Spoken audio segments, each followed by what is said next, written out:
अच्छा, डोमिसाइल को लेके अगर 1932 के खतियान को लेकर के बंधु तिर्की ने इतराज़ जताया कि 1932 का खतियान होना चाहिए, तो उसे लेकर के आपकी क्या राय है? देखिए, डोमिसाइल पर हेमंत सोरेन जब पहली बार सीएम थे तो 23 अगस्त 2013 को हमने झारखंडी डोमिसाइल प्रारूप उनको दिया था और ये प्रारूप अपने आप में एक डॉक्यूमेंट है। झारखंड में शायद किसी पार्टी, किसी नेता के पास कोई डॉक्यूमेंट नहीं है और इस डॉक्यूमेंट को हमने बनाया था माननीय झारखंड हाईकोर्ट के फैसले के आधार पर, जिस फैसला को झारखंड हाईकोर्ट ने 27 नवंबर 2002 साल को दिया था और उसमें सुझाव भी दिया था कि डोमिसाइल नीति को पुनर्परिभाषित किया जाए और उसमें निम्नलिखित तत्वों को समाहित किया जाए और पड़ोसी राज्यों के डोमिसाइल नीति का भी अध्ययन किया जाए। तो आज जो ये सरकार कह रही है हम फिर कमेटी बनाएंगे, तो ये सब एक प्रकार से लोगों को लॉलीपॉप देने का एक नौटंकी है, धोखा है। जो हेमंत सोरेन 14 महीना में नहीं बना सके और इसी डोमिसाइल बनाने के नाम पर अर्जुन मुंडा जी की सरकार को गिरा के मुख्यमंत्री बने, आज भी उनके पास कोई प्रारूप नहीं है।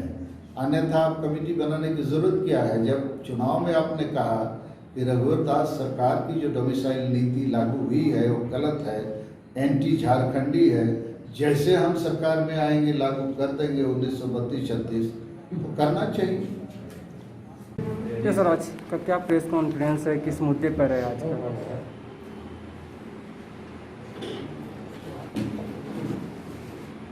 5 प्रदेशों में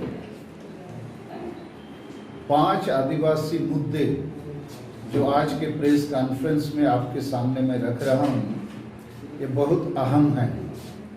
झारखंड, बंगाल, बिहार, उड़ीसा और असम के लिए 5 मुद्दे हैं। पहला कि महानायक शहीद सिदो मुर्मू के खानदान से छठी पीढ़ी रामेश्वर मुर्मू का मर्डर 12 जून 2020 को उसके गांव भोगनाडी, बारहेट विधानसभा, साहेबगंज जिला में होता है।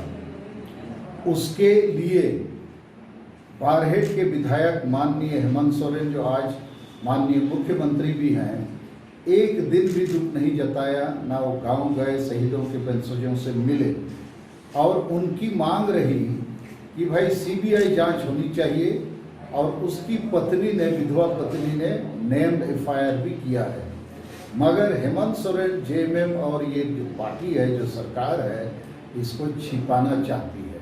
तो हमारी मांग है अविलंब सीबीआई जांच होनी चाहिए, इसका पर्दाफाश होना चाहिए। दूसरी मांग है सरना धर्म कोड यहाँ लागू होना चाहिए। तीसरी मांग है झारखंडी डोमिसाइल यहाँ लागू होनी चाहिए।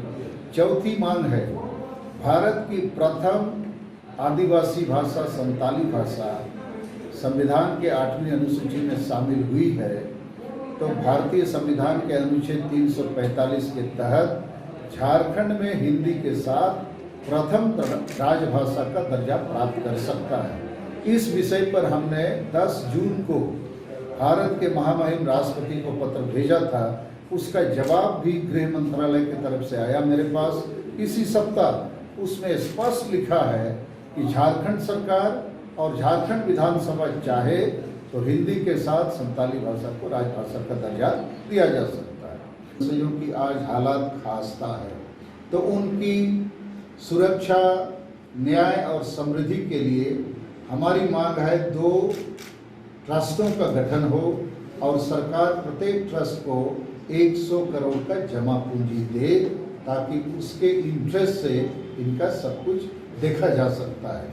और इन्हीं लोगों के बलिदान से सीएमटी एसपीटी कानून बना, जिसके चलते एसटी, एससी, ओबीसी की जमीन अरबों की अभी भी झारखंड में बनी हुई है। तो इन 5 मुद्दों पर इसकी असफलता के लिए सबसे ज़्यादा जिम्मेवार हैं माननीय हेमंत सोरेन और 2 अन्य महानुभाव माननीय द्रौपदी मुर्मू और माननीय बाबूलाल मरांडी भी अप्रत्यक्ष रूप से जिम्मेवार हैं।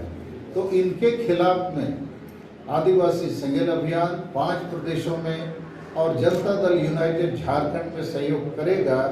9 सितंबर 2020 को हम लोग विरोध में धरना प्रदर्शन, जुलूस, पुतला दहन आदि भी इन तीनों महानुभावों का करेंगे ताकि ये जागें और 5 प्रदेशों में आदिवासी जनता जागे कि यहाँ झूठ का कैसा सौदा चल रहा है। दूसरा मुद्दा है